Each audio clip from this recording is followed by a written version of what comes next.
Recording in progress.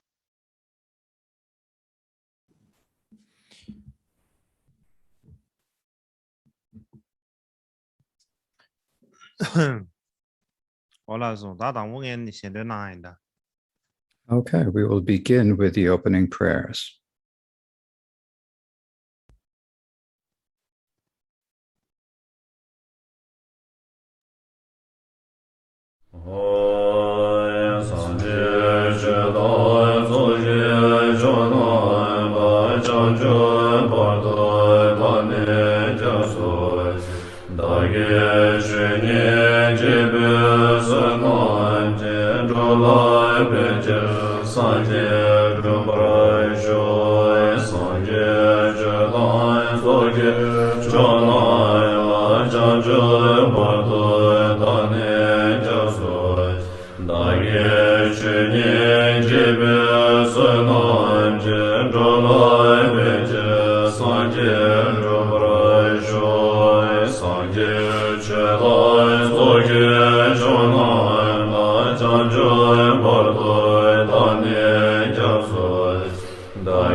선비스지스게르고 예르시는 정하시면서 이시겨도 띵다 매매도 유튜브 채널에 라마르자게 시작하라 게르기 고년 저거도 제일나 버게 데모고는 버거 유로 보실 차자로 반도 저거 조라마가 먹기고 조는 집에 이dom는 좀 들려고 이제 저번에 주요 비전 좀 전에 내주지 그 배도 라메도 지용 반대자라 라메도 지용 요즘에 보이려면 룰러를 좀 주고 이제 주바지면 주지 않을 로서 심해 잘해서 안 돼도 좀 그래서 내가 지금 라마니 무슨 좀 배우면 주바지면 잘해서 안 되버지면 좀 사게 좀 도방도 틀려 좀 가다냐 니금 심해 잘해서 안 돼. 반대도 장을 근조 라마가마 버긴 그러고 인조를 시비는 이담내 좀 틀려고 이제 좀 최종 변제 잠깐 내줄지 그변두는 라면 도지 용하는 반대자 남마를 보세 나게 저를 배매 대조라 거린 심배 권해져서 구손도 영으로 자도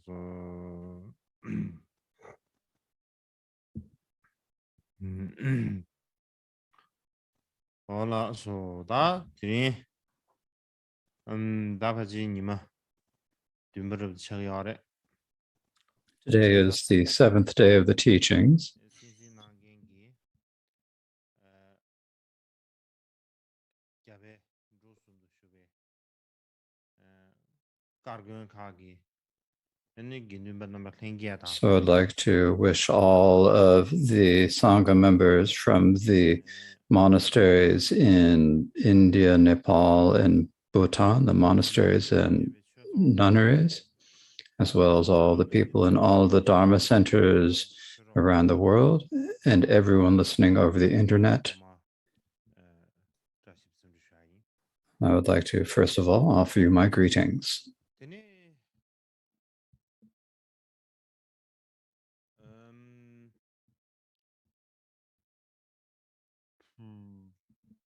So that's it. Basically, today is we're speaking about the Upanishads. Right, so we're talking about these Upanishads to speak about them from the Buddha's perspective. We call them non-Buddhist extremist texts.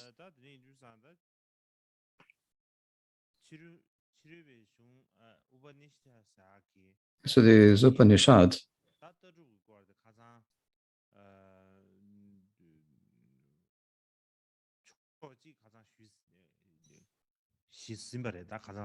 now, the other day I spoke about one portion of the philosophy in the Upanishads, and so now I'd like to speak about the rest of them, the rest of that subject today.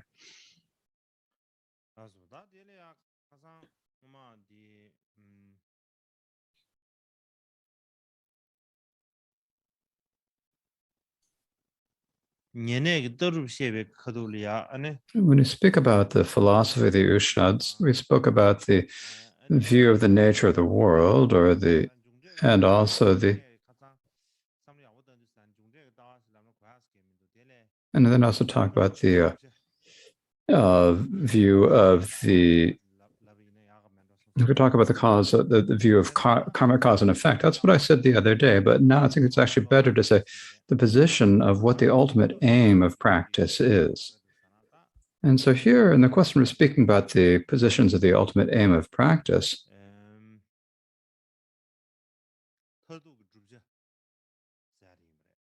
And so we're speaking about the ultimate aim of practice now. Now, the ultimate aim of practice, to speak about this,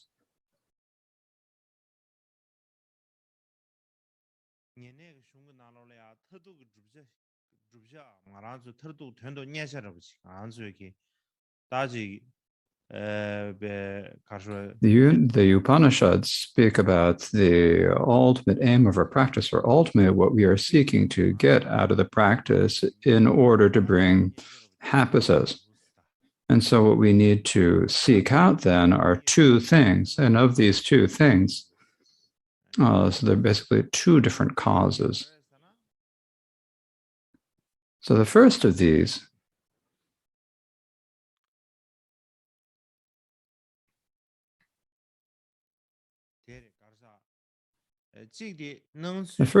is this. The ultimate end of our practice either to remain here in samsara, in the way things appear, and to continue to remain within the way things appear of samsara, in samsara. And the second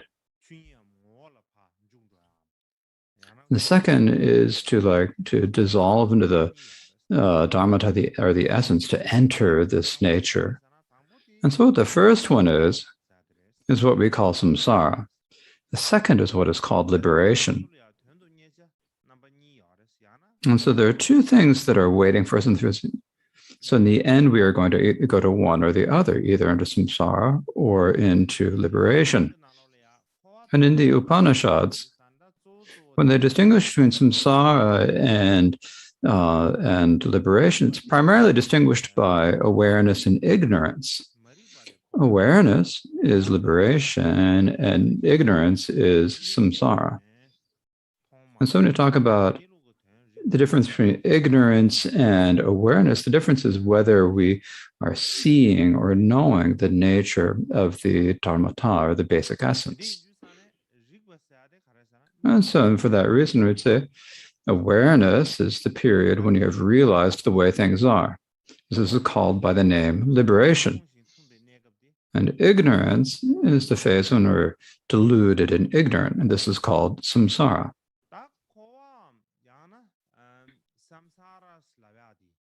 So when we talk about the word samsara, as I said the other day,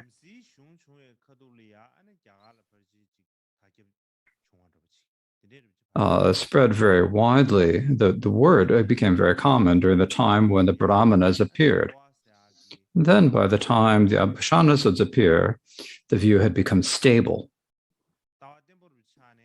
It became a very stable view, and later everyone else had great belief in it. And so it became that sort of a view or philosophy.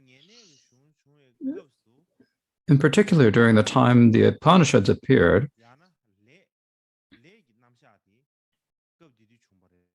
the presentation of karma also appeared at that same time. When I talk about karma or actions, because of the establishing the texts on karma or actions, when we speak about the presentation of samsara,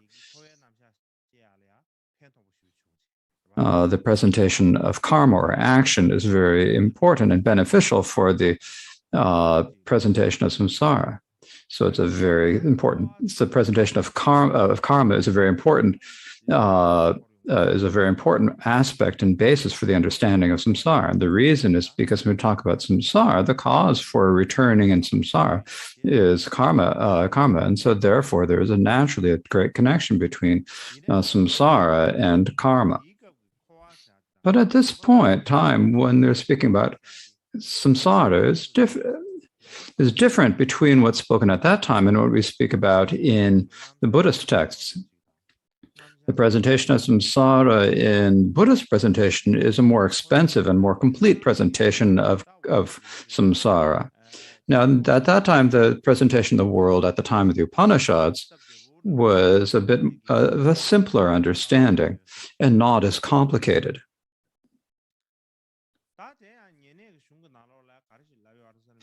So what it says in the Upanishads is that because of people's desires or attachment, they are born in samsara. And what that comes from is that the power of consciousness consciousness in motion. And because consciousness is set in motion, when we say setting consciousness in motion, we're basically moving our motivations. And because of moving our motivations, then we accumulate the actions or karma of body and speech. So it is the consciousness that determines what actions of body and mind we do. We do. So that is determined by the consciousness that motivates it. And then because of accumulating actions of body and speech, then because of that, we have the ripening of karma. And so whether it is good or bad depends upon on the good or bad actions that we have accumulated. And also, this lifetime is the result of actions in previous lifetimes, and the karma that we accumulate in this lifetime is the cause of future lifetimes. And so, in this way, there's a connection of one following upon the other between previous and past, the previous and past lives. In some places, there's actually no gap in between past and future lives. And so you're continually cycling in samsara. And for this reason, it is called samsara, because samsara means to return, to cycle again. It's to cycle continue. And so for this time, the word samsara arose out of that.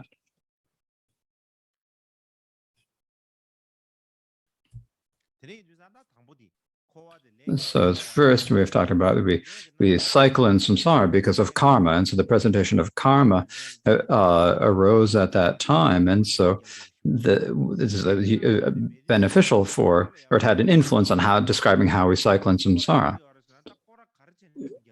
If you don't have the presentation of karma, then you say we cycle in samsara. Then how do we have the karma? If we have to have an explanation of why we cycle in samsara, it is difficult to explain. But because there is the presentation of karma, then it's because of the karma that it's easy to explain why we continually cycle in samsara. Now, the second point is to say that samsara is nature, suffering by nature. We need to be liberated from it. And we say that samsara is suffering is that during the phase of samsara, during the phase when we're staying in samsara, there is inexhaustible suffering. There's no end to suffering. We always say the ocean of suffering of samsara. There is just no end to the suffering of samsara. And so for this reason, samsara is something that we must be liberated from, something we must be liberated from. It is something we must eliminate. And so so samsara is an ocean of suffering.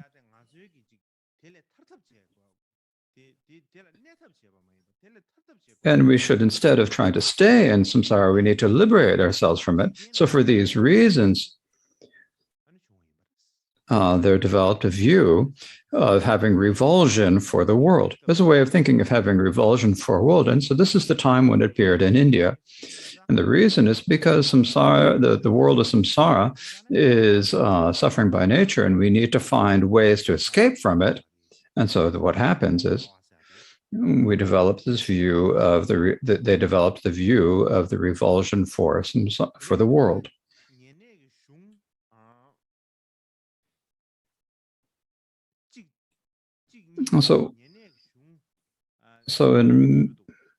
There are many different Upanishads, not just one or two, there are many of them, but among them,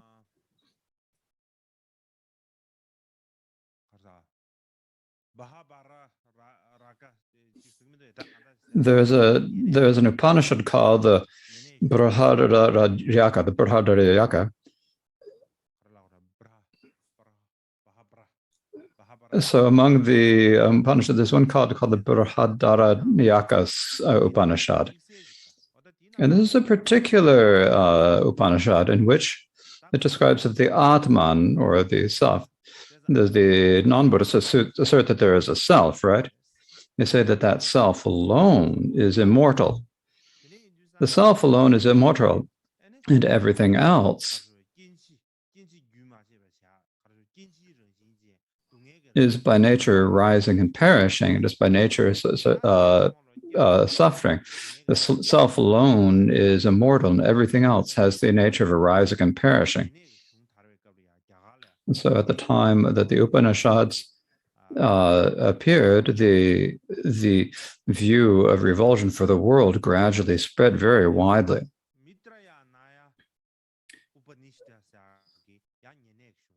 There was another Upanishad called the Maitrayaniya Upanishad. And what it says in this is,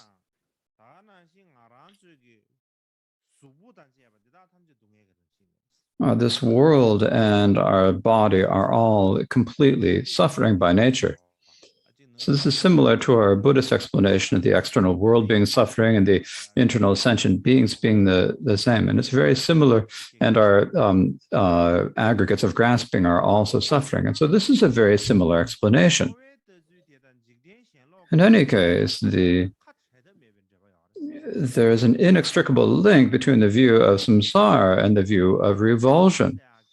The reason why there must be a view of revulsion is because there is the view of samsara. That is what led to the view of revulsion.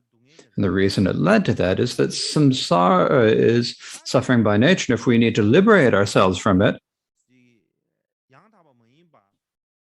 then we need to see that samsara is not true or not properly. It is something we need to feel revulsion for, something we need to abandon. And so for that reason, there's this inextricable link between the view of samsara and the views of revulsion.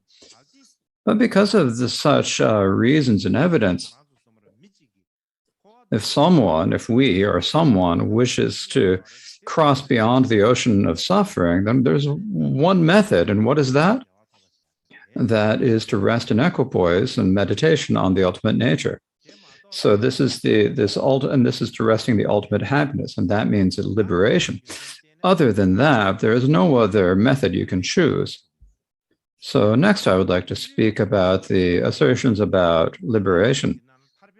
Now, the Upanishads, if we ask what is the ultimate aim of the Upanishads, the ultimate aim of all of the Upanishads is to achieve liberation. This is clearly described. However, they know they need to achieve liberation, but how do you achieve liberation?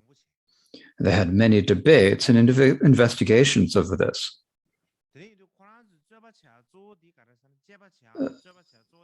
So the main debates or discussion was regarding the methods to achieve liberation. They had different assertions about this, and so for this road, then they had many different debates and different expositions. There is no difference in their aim of achieving liberation, but there are quite a few different debates and positions about what the methods to achieving it were.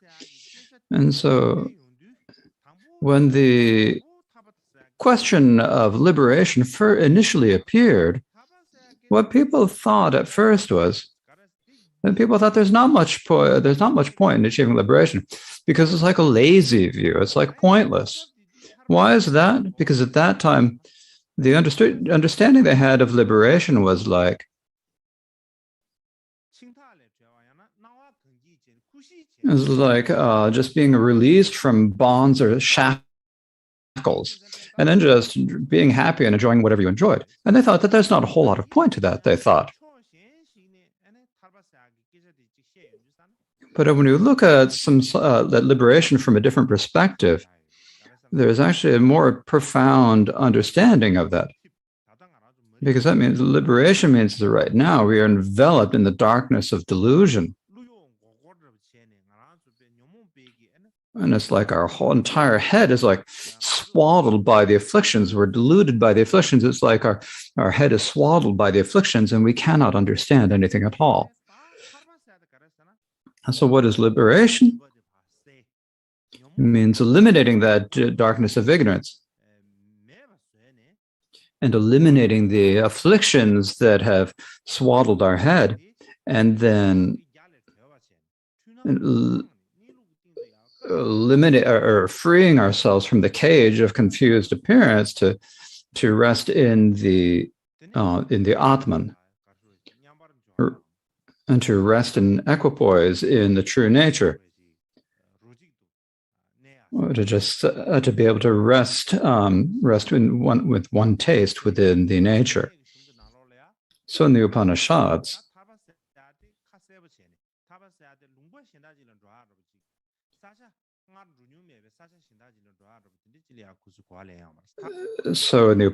it is very clear that the ultimate aim of liberation is not going to another land where you've never been before.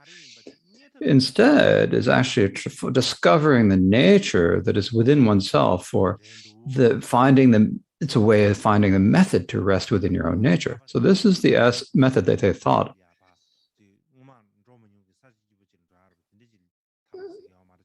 Liberation for them does not mean going to a wonderful land where you've never been before. That's not how they understood it.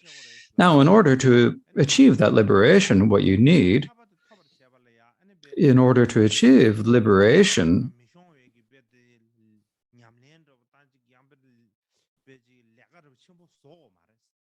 we don't need to create some sort of special or but conceivable and describable practice. Instead, what we have to do is we have to realize our nature, that is the Atma.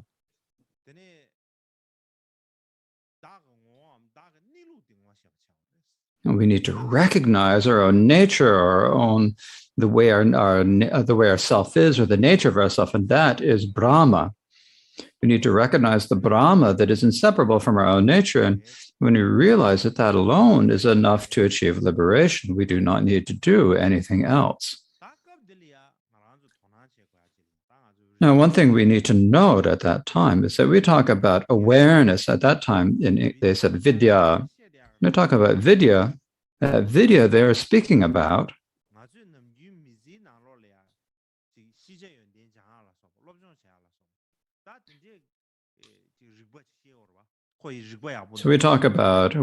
sometimes we speak about awareness, and like awareness is in Tibetan is spoken as but like a synonym for intelligence. Here, awareness here has a special meaning. So it means awareness that transcends conception or words.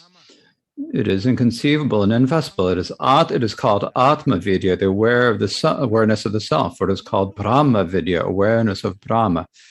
It is the awareness that recognizes the way things are. That is the sort of awareness that is intended. It is not the what we often think about of awareness in terms of learning or knowing ordinary worldly things. Now, another thing is that we need to remember that at that time they performed a lot of offering and sacrificial rituals. They also had six standing and good worldly behavior, so giving up killing and giving up stealing and so forth. And so it's understood that these are virtue. They are a mere virtue, but they are unable to free us from samsara. Practicing them does not free us from samsara, they say. Nor can they bring us to achieve liberation, they say.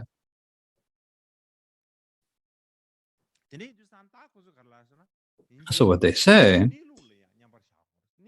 is that we absolutely must rest in meditation on the nature, and by doing this, we can achieve liberation. Merely practicing virtue of body, speech, and mind does not help us achieve liberation. We need to rest in the actual nature of things, the way things actually are. And so what it says about this in the Upanishads is,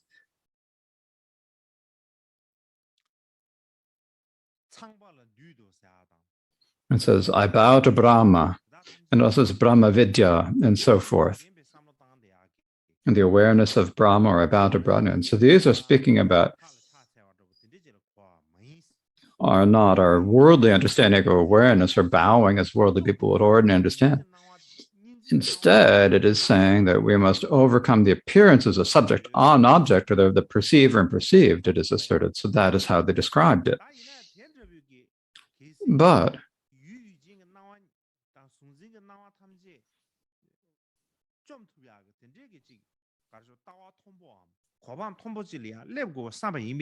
if we wish to reach this level of the view where we can overcome the appearances of subject and object, or the dualistic appearances of perceive and perceived, then we might have followed steps of practice.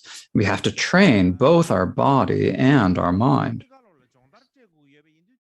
And since we need to give training to both our body and our mind, thus in the Upanishads, it teaches that the Upanishads teach that we must not disregard the behavior of an upstanding worldly person practicing virtue or performing the usual offerings and sacrifices and so forth. And it's because these are important virtues, so we must not disregard them. And so the Upanishads speak about many virtues of body and speech that we need to engage in. For example, it speaks about these. There's one called tapas. Tapas means basically austerity or ascetic practices. There's dana, which is generosity. And there's ajarva, which is like being straightforward and sincere. And ahimsa, or nonviolence.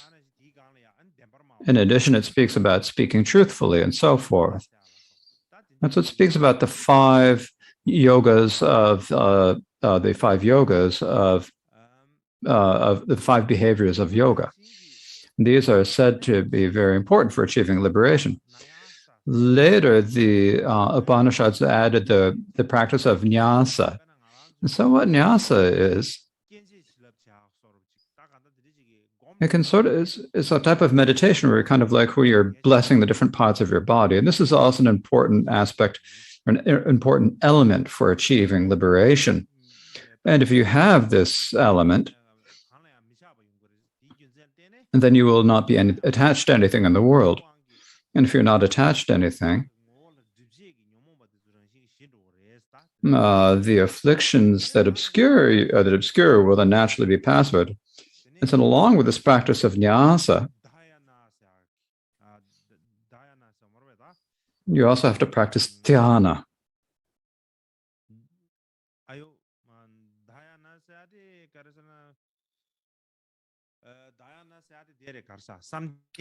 Dhyana means meditative concentration, and then yoga. So you have to this dhyana and yoga. You have to the practice of dhyana and yoga.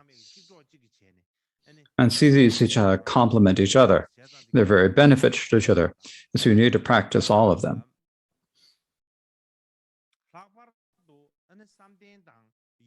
In particular, they would often combine yoga and dhyana and yoga together, and they'd call it dhyana yoga. And what this says is that you need to combine the bodies, the powers of body and mind together. Yoga means like the hatha yoga we practice, and dhyana means the meditation. So when you combine the two, then you're combining the powers of body, speech, and mind in order to distance yourself from distractions and to be able to rest, settle in meditation within.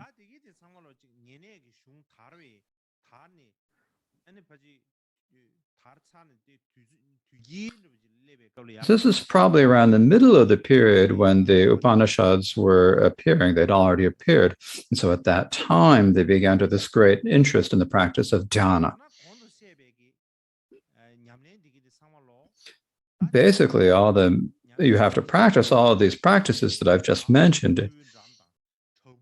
In order to practice them, you would have to go to unpopulated forests or riverbanks or caves to do the practice. And when doing that, you'd have to sit up straight and then control the inflation, explanation of the breath and meditate on the syllable Om, which is a symbol of Brahma. You meditate on this letter Om that symbolizes of Brahma. And then all the appearances would become kind of indistinct. All the coarse appearance would kind of like become indistinct and sort of start to dissolve. And if you can rest within that, you would get closer and closer to Brahma, or the self.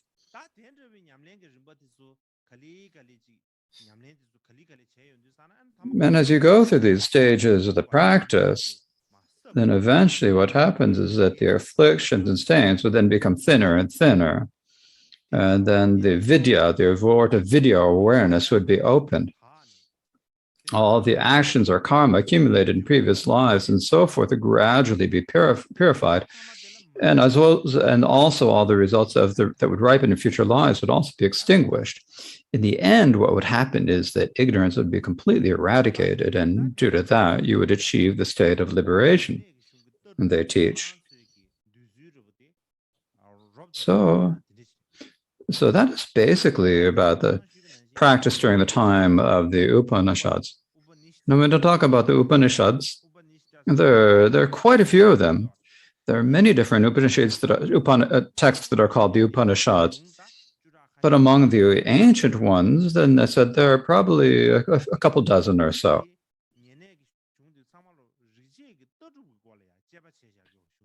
Now, all of these Upanishads are basically texts that examine the philosophy of the Vedas. And since they're all philosophical texts,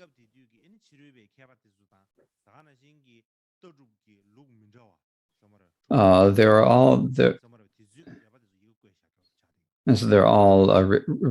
all record the assertions of the various wise people and of different traditions and of different time of that time.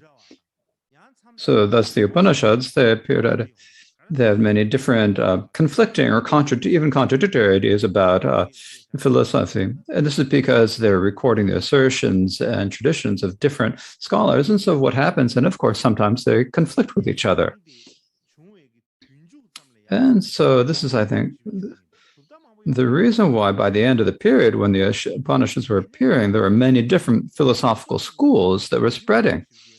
This is because there are so many different philosophical viewpoints within the Upanishads that there also developed many different philosophical schools.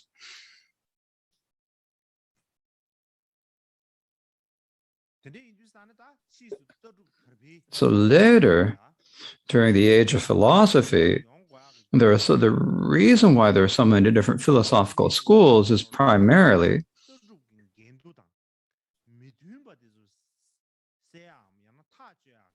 was in order to eliminate or resolve the different contradictions and disagreements within the philosophy taught in the Upanishads. I think that it's probably okay to state this.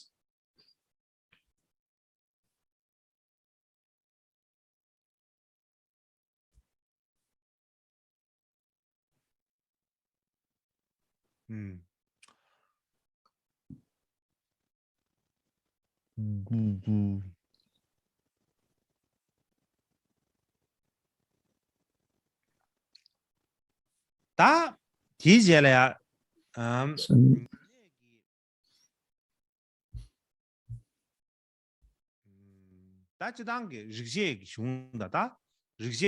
now we have the Vedas, the text of the Vedas, the text of the Brahmanas, and the Upanishads.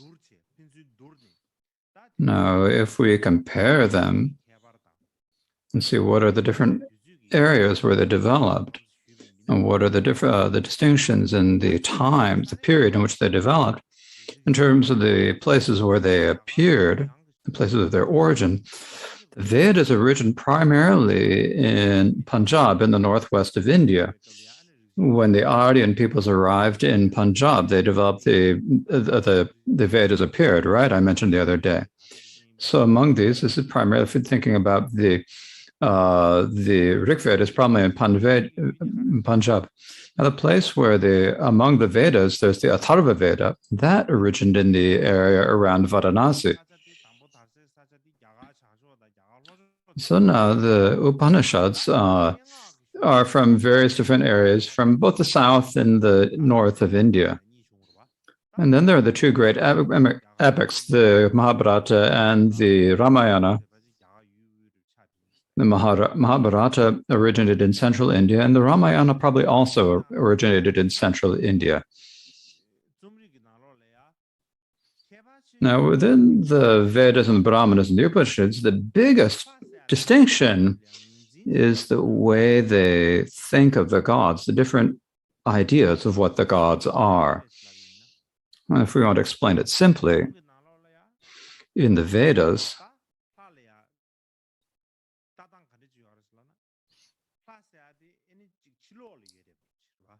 the gods are viewed as being something external.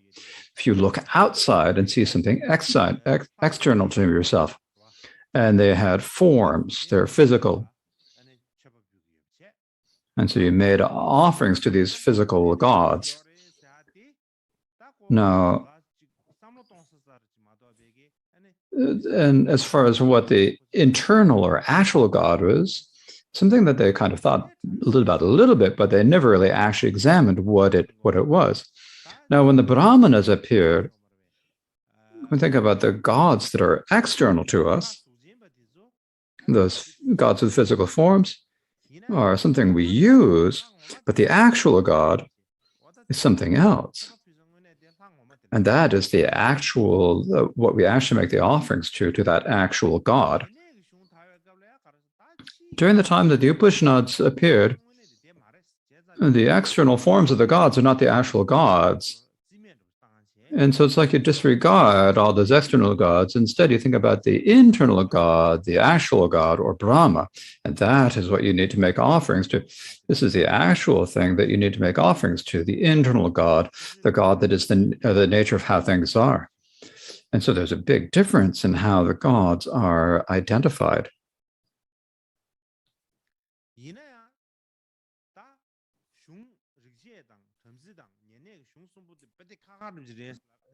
But if you say that the Vedas and the Brahmanas and the Upanishads are completely different, that wouldn't be right.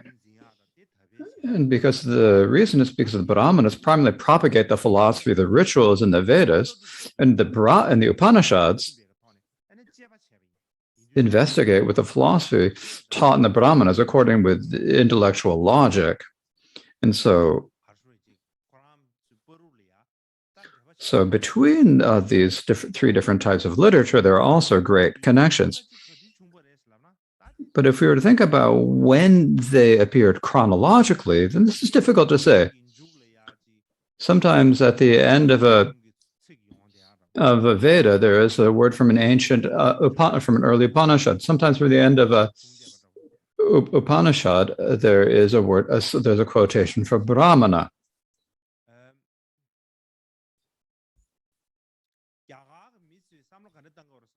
So the way the Indian people thought was that what appeared in an earlier age, for example, the literature that appeared in an early age, how do I say this?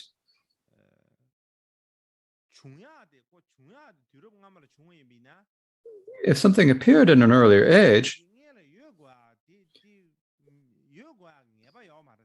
it doesn't necessarily have to be earlier than something that appeared later. This is the way they thought of it. And so for this reason, some of the hymns in the Vedas appeared in the age of the Brahmanas. Actually, of course, it's a Vedic hymn, but the time that appeared was during the Brahmanic period. And some Brahmanical texts appeared during the time of the Upanishads. So to put it in the same time, the times when the Vedas and the Brahmanas and the Upanishads appeared were not sequential, one after the other. During the time of the Vedas, there are also Brahmanas appeared, so they're all around the same time. So it's impossible to say which was earlier and which was later. And we look at the Brahmanas and the Upanishads. Generally, the Brahmanas appeared earlier and the Upanishads later. We do say it. We have to say that, but we can't actually say that. Because at the time that the Brahman is appearing, there are also quotations from the Upanishads, so they must have been contemporaneous. So you cannot say that they were sequential. And so it's difficult to separate them into earlier or later chronologically. So, but generally, we speak about them in terms of the Vedic period and the Brahmanical period and the period of the Upanishads. And the reason why we say that is during each of these periods, primarily, there was one that's like in the leading position. The one that had like the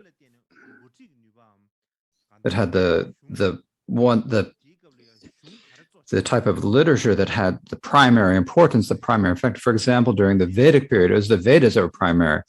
During the Brahmana period, it was primarily the Brahmanas. And during the Upanishad period, those were the primary ones. And so because it's like this, during the periods of during each of these periods, You have to look at what was most important, what had the primary or leading position. That is how they're directed. It is not that they're directed, it is otherwise. It is difficult to explain them in a chronological order.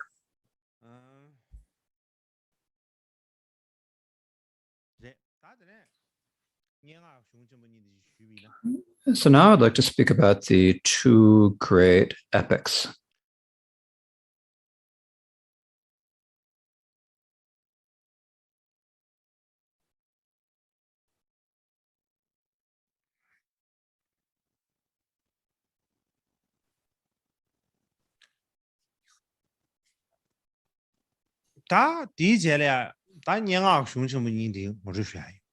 So I will give an introduction to the two great epics.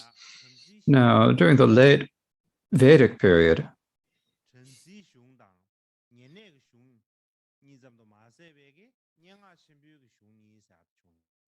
not only during this period, were there the Brahmanas and the Upanishads, there are also the two great epics. And this is described in Dinda's Mira on Poetry. And so these are called the epics with many different texts with many different chapters. And so these are called the great epics in our texts on poetry. And so the two great epics, and so these are the two great epics here are the most influential works in Indian literary history. To speak about them in terms of literary terms, they're like some of the most important jewels of world literature. And in terms of historical research, they're like important and indispensable texts. And so what these two epics are, one is the Mahabharata and the other is the Ramayana. And so many people think of the Mahabharata and the Ramayana. People know a bit about them. I think most of you know something about them. Because in India and Nepal, the Mahabharata and the Ramayana is very well known. And so I think you know a fair amount about them. So I haven't prepared to say much about their content. So I'm not going to say much, but I will give a brief introduction to them. But first, I will speak about the Mahabharata. Now, the entire Mahabharata is 74,000 stanzas long. So 74,000 stanzas. In terms of the number of words, there are 1,800,000 words. So this epic is the third longest epic in world literature. So it's incredible. So if it's that long in text, what is it that's the first and second place, you wonder? The first place is what? Is our Tibetan epics of Lingesar. The first place is Lingesar epics. There's no longer than that. That's the longest. This is the longest epic poem in the world, and that's the epic of Lingesar. No, I don't need to say too much about Lingesar. Now, the second is one is from the Kyrgyz people in the country of Kazakhstan, which is called the Epic of Manas. And this Epic of Manas is the second place. And so the third place is the Mahabharata in terms of length, in terms of the longest epic structure. So how long is the Mahabharata? If I explain it this way, I think you'll understand it better. If one person to recite it from beginning to end without taking any breaks, it would take 2 weeks to recite the entire text. It would take 2 weeks. If you recite for 2 weeks, only then will you finish reciting the Mahabharata. So that's how long it is, this epic.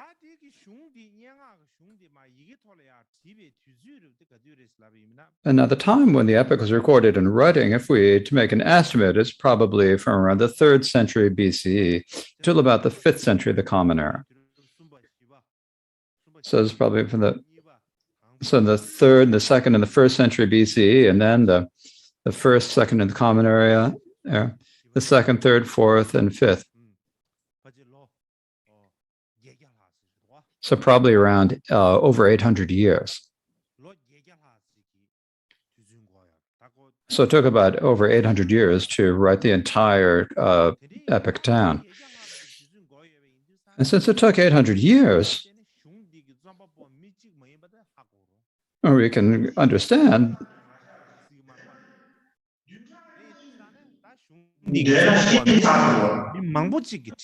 so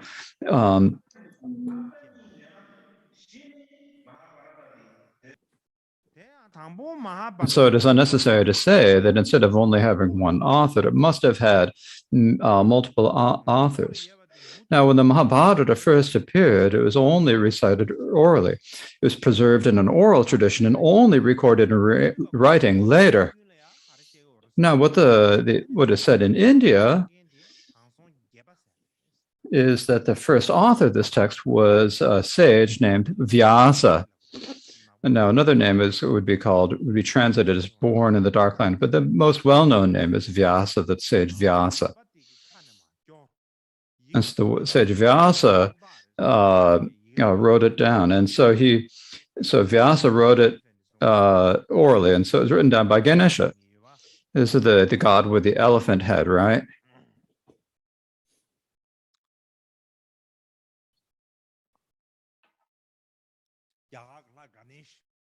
So the Indian god Ganesha was the scribe who wrote it down, and it was dictated to him by the sage Vyasa. And so the text is so long, it's such a big text that it's such a long text.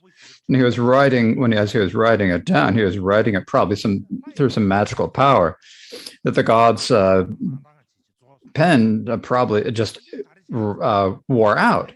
It didn't have any power left. And so he had no other way to do it. And so he had no other thing to do. Ganesha he has an elephant head too. So elephants have tusks, right? So he pulled out his right tusk and he used it as a pen to write it down. And so for that reason, among all the gods of India, if you look at it, Ganesh has no right tusk. If there's one, if they draw Ganesh with a right tusk, then they don't actually know how to write him. It's because he had no pen, and so it had nothing else to do. So he just pulled out his tusk, and he pulled out the tusk and used it as a pen.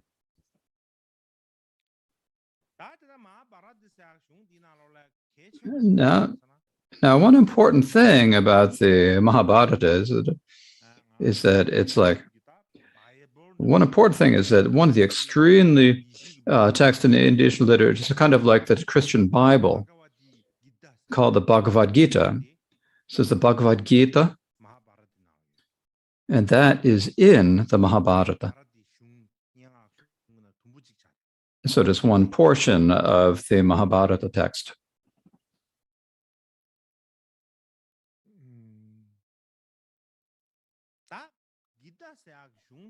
Now the Gita, or the Bhagavad Gita, became like one of the root texts or fundamental texts of Hinduism.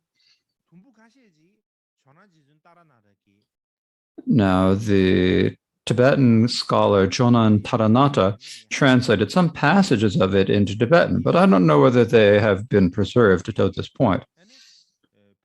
In the 20th century, Genun Chupel translated its name into Tibetan as the Palingdanapu, the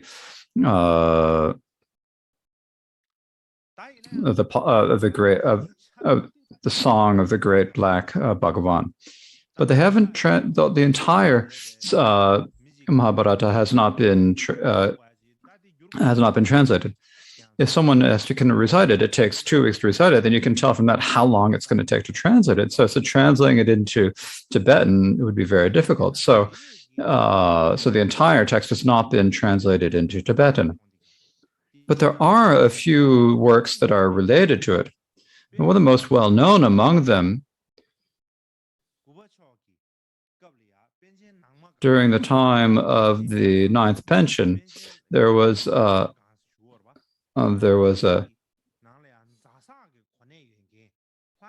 who had the position of Zasa named Laman Yeshitsutram. He was a great scholar and poem. And he wrote a story called the Story of Pandu's Five Sons. And this is a very well-known text. And that story was extracted from the Mahabharata. And this is probably the most well-known literary work in Tibetan that's related to the Mahabharata. Now, also another thing that is said in the Mahabharata is that after the 5 Pandavas had won the war, the eldest son,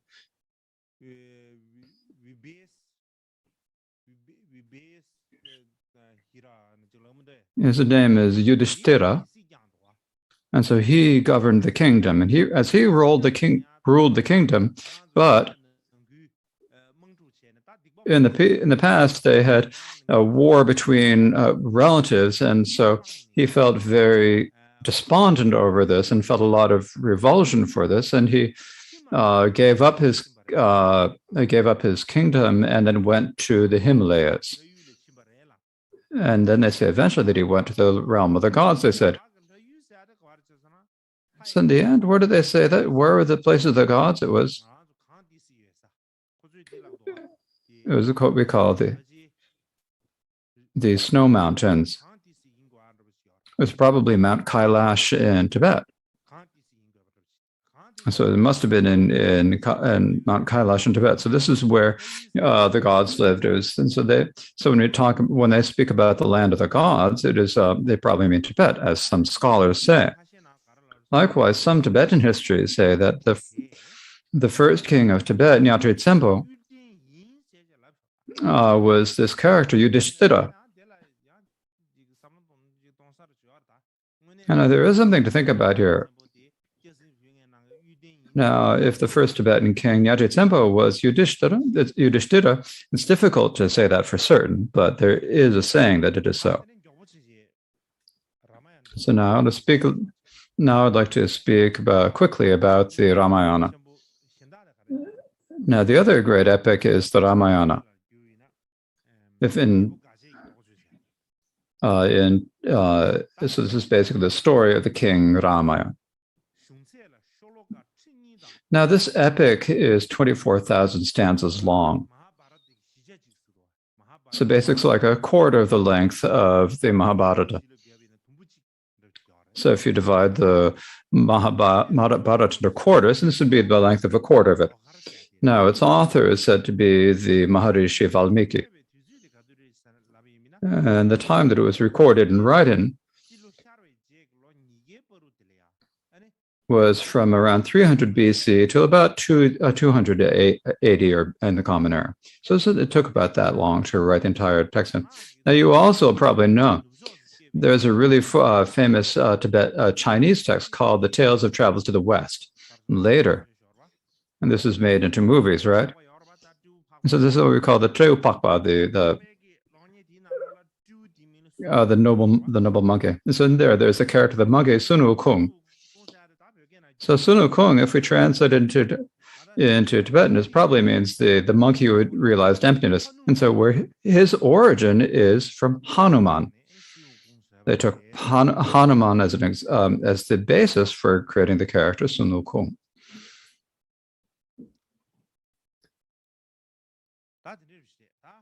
And so that's how it is. Okay. So I think it's probably fine to leave it there. And when we reconvene, I will continue.